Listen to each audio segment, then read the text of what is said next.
হ্যাঁ, ঠিকই ভেবেছেন। এটা হচ্ছে চৈত্র সেল। আপনারা অনেকেই ভাববেন বৈশাখ মাসের প্রায় মাঝামাঝি হয়ে গেছে আর এখন সবেমাত্র চৈত্র সেলের ভিডিও।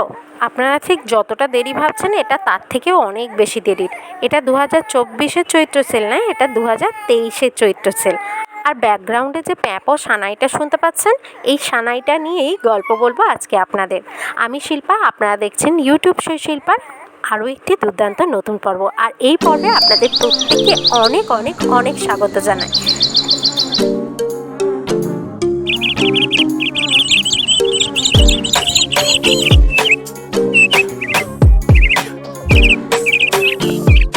দাঁড়ান দেখি এই সানাইটার আগে একটু ব্যবস্থা করি, নইলে আপনাদের সঙ্গে মন খুলে কথাই বলা যাবে না। হ্যাঁ হ্যাঁ, একদম ঠিক ধরেছেন। আজকে আর গল্প করবো আপনাদের সঙ্গে আমার প্রেগনেন্সি জার্নি নিয়ে। তো সেই টাইমেও কিন্তু আমি জানতাম না যে আমার মধ্যে আরও একজন ধীরে ধীরে বেড়ে উঠছে। তো চৈত্র মাস ছিল মোটামুটি, এটা মাঝামাঝি নাগাদ। আর আমি গিয়েছিলাম আমার মেজদির সঙ্গে বেহালাতে চৈত্র মাসে চৈত্র সেলের যে বাজারটা করতে।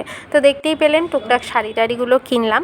এরপরে মেজদি আমাকে খাওয়াতে নিয়ে গিয়েছিলো ওইখানেরই একটা রেস্টুরেন্টে। খাবার সত্যিই খুব ভালো খেতে।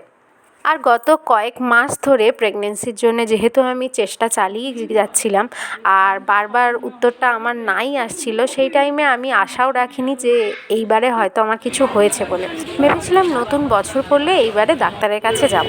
তো যাই হোক, ঘটনা যেটা হলো, তো সেই কারণেই মন ভালো রাখার জন্যে বলুন বা সময়টা কাটানোর জন্যই আমি সেই টাইমে ভীষণ ঘুরতাম। সে একা বলুন বা বন্ধুবান্ধব, দিদি বা আমার হাজব্যান্ডের সঙ্গে সবসময়ই ঘুরতাম।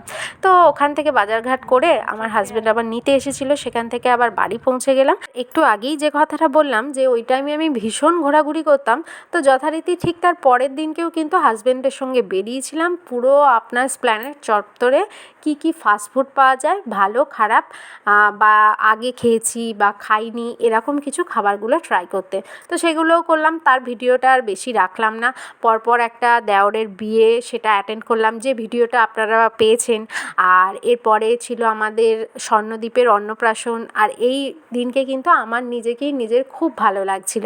আর এই টাইম থেকেই কিন্তু আমার সিমটমটা শুরু হয়েছিল, কিন্তু মনটা যেহেতু আমার একদম মানে কি বলবো পজিটিভ ছিল না, সেই কারণে আমি নিজে বিশ্বাস করতে চাইছিলাম না যে এইবারে আমার মধ্যে সত্যিই কেউ আছে। যে কারণে কিন্তু একটু বেশি বেশি করেই ঘুরে নিচ্ছিলাম, মানে শরীরটা না দিলেও জোর জবরদস্তি যাচ্ছিলাম।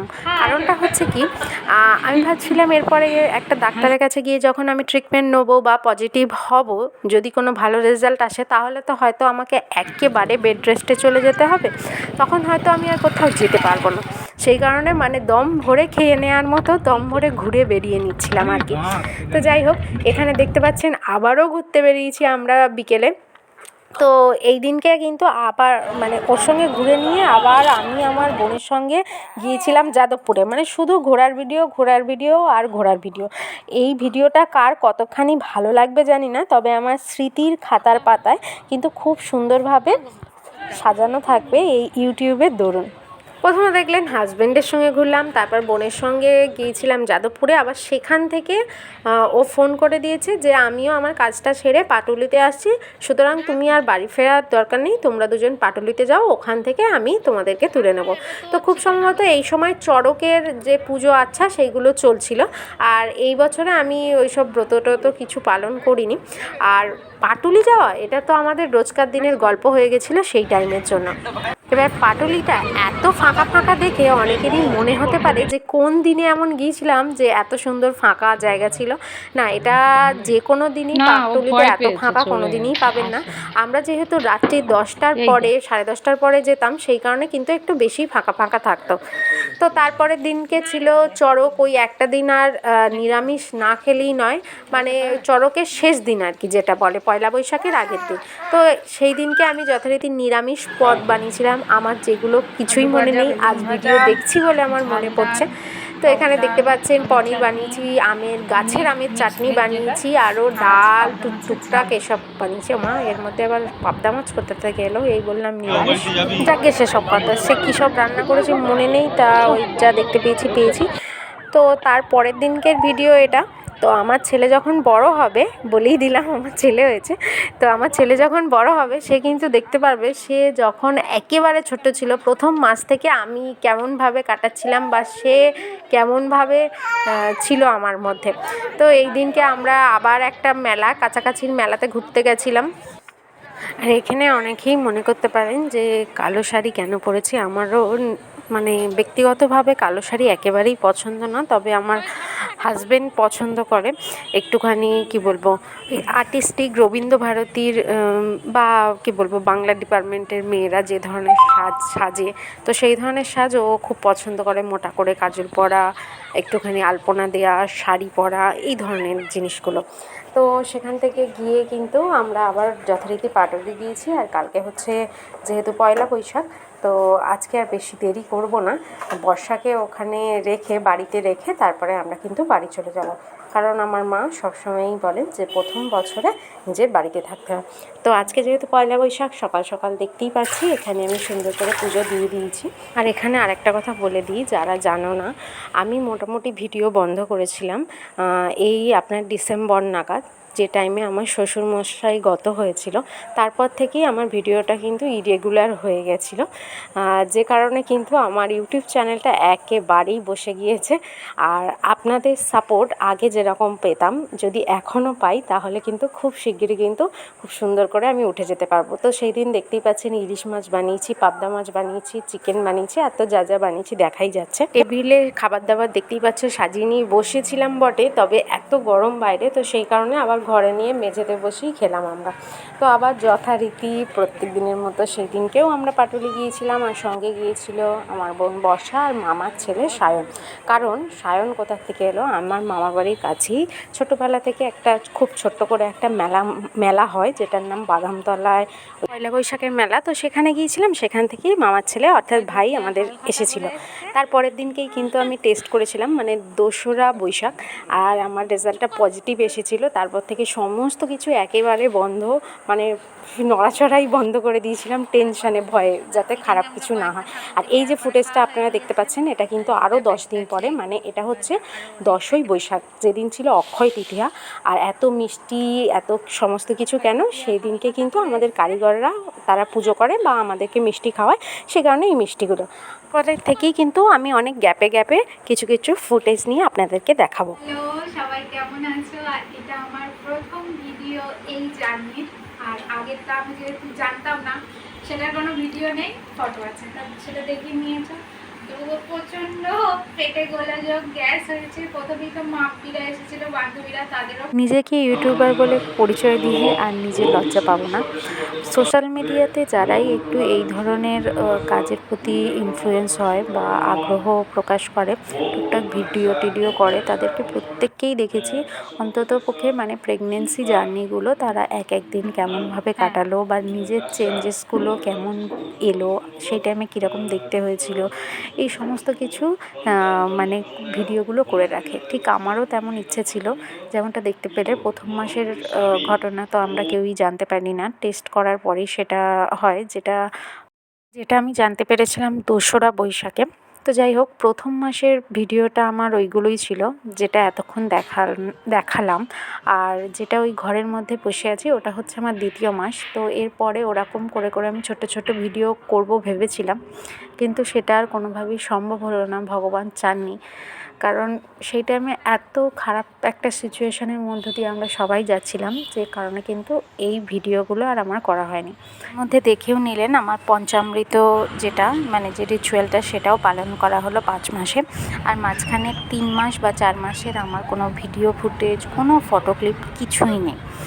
তো এরপরে আমাকে নিয়ে একদিন বেরিয়েছিল, মানে ওর কয়েকটা জিন্স নেওয়া ছিল, কারণ ডেলি পরার জন্য যেগুলো লাগে সেগুলো ওর একেবারে কমে গিয়েছিল। আর সেই সুবাদেই আমাকে একটু ঘুরতেও বের করেছিল সন্ধ্যের সময়। গিয়েছিলাম অনেক মাস পরে, ভেবেছিলাম আগের মতো একটুখানি বসে খাবো, কারণ যে মানুষটা রোজ রোজ রোজ রোজ ঘুরতে যায় আর সে প্রায় 3-4 মাস পরে একবার বেরোনোর সুযোগ পাচ্ছে।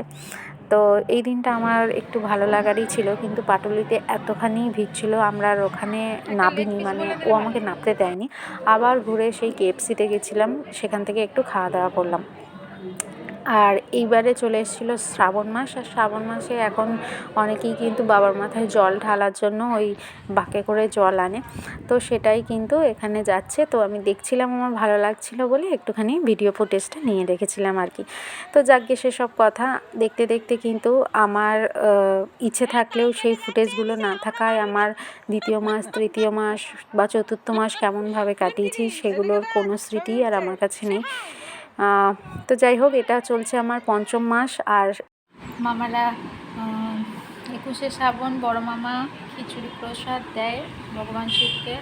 তো মা গেছিলো বড় কাচারি, সেটা এনেছে। আর খাবো ভাত অল্প, আর এটা আছে পালং শাক সিদ্ধ আর পনিরের ঝোল, শুধু ঝোল দেখতে পাচ্ছি। চাপাটি হচ্ছে যেন, তাড়াতাড়ি করে দিয়ে শেষ করে দেবো ব্যাস।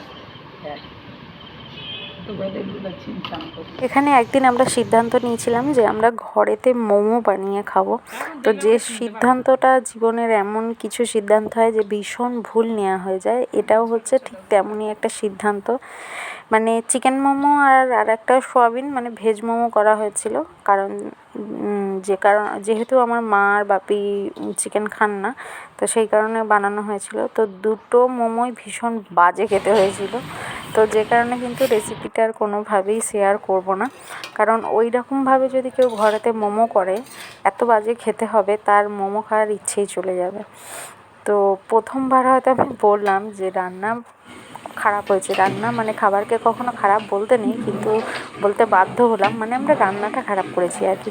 আর এখানে স্যুপটা দেখেই বুঝতে পারছো সত্যিই ভালো হয়নি। বিশাল খুব কনফিডেন্টের সঙ্গে বলেছিল যে ও মোমো খুব ভালো বানাতে পারে বা স্যুপ ভালো বানাতে পারে, আলটিমেট ভালো হয়নি। তা যাকগে, বিষয়টা হচ্ছে এই হচ্ছে বিশাল যে একমাত্র আমার সঙ্গী আমার প্রেগনেন্সি জার্নিতে আমাকে এত মানসিকভাবে স্ট্যামিনা জুগিয়েছে আমার অনেক খারাপ সময়ে, অনেক খারাপ যাওয়া দিনগুলো বা ফ্র্যাকচুয়েড মাইন্ড হওয়া বা ওই টাইমে হয়তো কী বলবো অনেক রকম সিমটম দেখা যায়। ও অন্তত সন্ধেবেলা করে এসে আমার সঙ্গে গল্প করে আমার দিনগুলোকে খুব সুন্দরভাবে কাটাতে সাহায্য করতো। এটা হচ্ছে একটা পাড়ার ভাই। আর এখন যে ফুটেজটা দেখতে পাচ্ছ, আমার যেহেতু পঞ্চম মাস চলে এসেছে, এই টাইমে কিন্তু আমার মা বাড়িতে একটা কী বলবো পাঠের একটা অনুষ্ঠান দিয়েছিল, মানে গীতা পাঠ করা হয়। তো সেই কারণেই এখানে যিনি পাঠ করবেন তিনি ওই মহারাজ বা প্রভু, তিনি বলেছিলেন বাড়িতে ওই প্রসাদ দিতে। তো যে কারণে কিন্তু আজকে খিচুড়ি, বেগুনি, তালের বড়া এইসব নানান প্রসাদ বানানো হচ্ছিল। আর মামা এখানে খিচুড়ি বানাচ্ছে, আর মামার হাতের খিচুড়ি সত্যি ভালো খেতে। শ্রাবণ মাসে খেয়েছিলাম, সেটা তো সত্যি ভালো, মানে অতটা মনে নেই আমার, কিন্তু এই দিনে যে খিচুড়িটা আমি খেয়েছিলাম এত ভালো লেগেছিলো, এখনও কিন্তু খাওয়ার ইচ্ছা হয় এই খিচুড়ি। আর আরেকবার ভাইফোঁটাতে বিরিয়ানি বানিয়েছিল, সেটাও দুর্দান্ত খেতে। আমার মামা খুবই মানে ভালোবাসে রান্না বানাতে বা লোককে খাওয়াতে, আর যে কারণে কিন্তু রান্নাগুলো সত্যি ভালো হয়। তো চলো দেখি, এখানে বড়া ভাজা হচ্ছে। আর এই হচ্ছে আমার বড় মামি, যে বড় মামার একটা হেল্পার এখানে বেগুনির বেসনটা ফেটাচ্ছে। তো ওই ঘুরিয়ে ফিরিয়ে সমস্ত কাজ হচ্ছে। আর বিশাল হচ্ছে সর্বহাটের কাঁঠালি গলা, তো যে কাজে না আসে সত্যিই সে কাজটা করতে আমাদের ভীষণ অসুবিধা হয়, খুবই। তো গীতা পাঠের পরে এখানে আমরা প্রসাদ খাচ্ছি। প্রসাদে ছিল আলুর তরকারি, খিচুড়ি, বেগুনি, তালের বড়া। অনেক লোকও এসেছিলেন, সবাই প্রসাদও খেয়েছে। সেই ফুটেজগুলো সত্যি আর নেই, কিন্তু ভীষণ মন খারাপ করে। যদি একটু একটু করে ফুটেজগুলো রাখতাম না, আজ খুব সুন্দরভাবে থাকতো। তো নিরামিষের পরেই এখানে এসে গেল 23শে আগস্ট, যেদিন ছিল বর্ষার জন্মদিন। আর এখানে টুকটাক একটু খাবার বানানো হয়েছিল ঘরোয়াভাবে জন্মদিনটাকে সেলিব্রেট করার জন্য। ভিডিওর থাম্বনেল বা টাইটেলটা যেহেতু আমার প্রেগনেন্সি জার্নি বলে, তো এখানে আমার কিছু কথা বলার আছে। অনেকেই হয়তো এই সমস্যা ফেস করেছে যে যখন প্রথম দিকে হয়তো বাচ্চাটা নিতে চায় না, আর তারপরে যখন তারা চেষ্টা করে বা নিতে চায় এবার মাইন্ডসেট করে, তখন যদি বাচ্চাটা মানে কনসিভ তুমি না করো আর সেটা যদি ভুলবশত কাউকে বলে ফেলো। আমার অনেক শুভচিন্তক কেমন আছে যে বলেছে যারা যে কাউকে কিছু বলার দরকার নেই, কিন্তু আমি একটু বেশি মানে কী বলবো, নিজেকে কী বলে আখ্যায়িত করবো আমি জানি না, আমি যাকে যা সত্যি কথা বলে দিতাম। আর তার দরুন কিন্তু আমি অনেক সামাজিক কথাবার্তার শিকার হয়েছি। তবে কি বলো তো, আমি যেটা জেনেছি 6-7 মাসটা মানে কনসিভ করতে না পারা এটা কিন্তু কোনো সমস্যার বিষয়ই না। আমার কিন্তু নর্মালি একদম সমস্ত কিছু হয়েছে। এটা জাস্টিফাই করার জন্য আমি বলছি না, আমি তোমাদের মনে সাহস জোগানোর জন্য বলছি সত্যি কথা বলতে। আর বাচ্চার সবসময় কিন্তু প্ল্যানিং করেই নেওয়া উচিত, কারণ একজনকে যখন দুনিয়ায় আনছি তাকে যেন সমস্ত খুশি বা সুযোগ সুবিধা দিতে পারি আমরা আমাদের সামর্থ্য অনুযায়ী। আর এখানে যেরকম জন্মাষ্টমীর অনুষ্ঠান হচ্ছে, আর এই টাইমে মানে আমার যেহেতু 5 মাস কমপ্লিট হয়ে গেছে, ধরে নেওয়া হয় এই টাইমে আমার ছুঁচ হয়ে গেছে, তো আমার আর পুজোর কাজকর্ম করতে ছিল না। তো মা আর বর্ষা আমার বিয়ের পর থেকে মোটামুটি মা আর বর্ষা মিলেই করে। আর এই ভিডিওটা আমি আজকে এখানেই শেষ করছি। নেক্সট পার্টে তোমরা কিন্তু আমার যে স্বাদের অনুষ্ঠান হয়েছে এক এক করে আমার মামার বাড়ি, আমার বাড়ি, আমার যা দিয়েছে, তো সেইগুলো তোমরা দেখতে পাবে। ভিডিওটা কেমন হয়েছে জানাতে ভুলো না। আর আমার প্রেগনেন্সি জার্নি সেকেন্ড পার্টে আমি তোমাদের সঙ্গে শেয়ার করব আমার স্বাদের যে অনুষ্ঠানগুলো হয়েছিল সেই সমস্ত অনুষ্ঠানগুলোকে একসঙ্গে। তাহলে আজকের মতো টাটা।